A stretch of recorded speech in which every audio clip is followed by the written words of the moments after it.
What's up, everybody? So one of the most common issues that I see people having is overstriding and acceleration.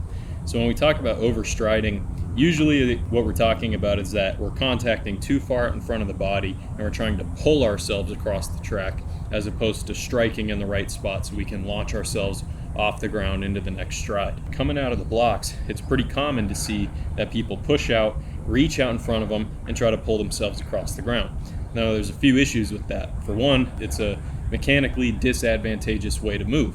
We're not going to run our fastest if we're trying to pull ourselves across the ground. Second, when we reach out in front of the body, we'll typically crash, brake, and then we'll have excessive braking forces we have to deal with, when really during acceleration it should be predominantly just propulsive forces.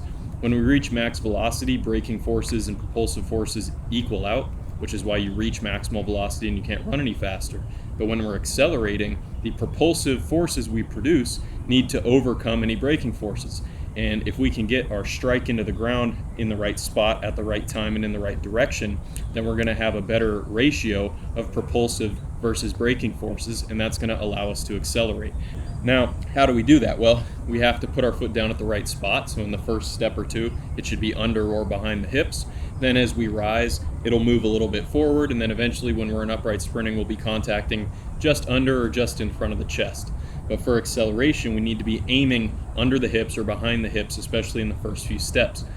But sometimes simply aiming for that spot doesn't work. You might struggle with getting the foot in the right spot, or you might hit too far behind and then you don't really go anywhere, or you hit too far in front even though you're trying to aim behind yourself. So even though it could be as simple as trying to aim for a better spot on the ground when you're sprinting, it's not always going to work.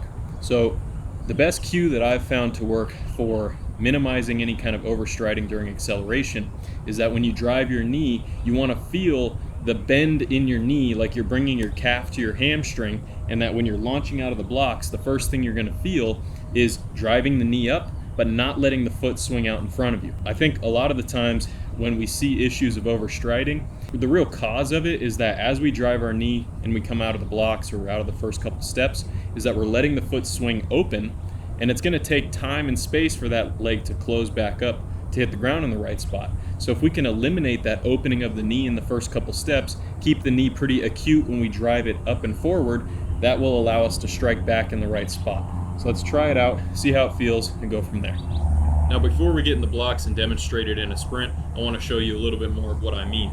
So oftentimes when we say we're launching out of the blocks, oftentimes what will happen is we'll drive our knee up, but we'll let that foot come out in front, and then when we go to strike down, we're striking way in front of our hips, right? Whereas if coming out of the blocks on that first push, we drive our knee up and keep it sort of acute like this, and you aim for that feeling of having this position at the knee, that's going to allow us to strike back and launch ourselves in the right direction.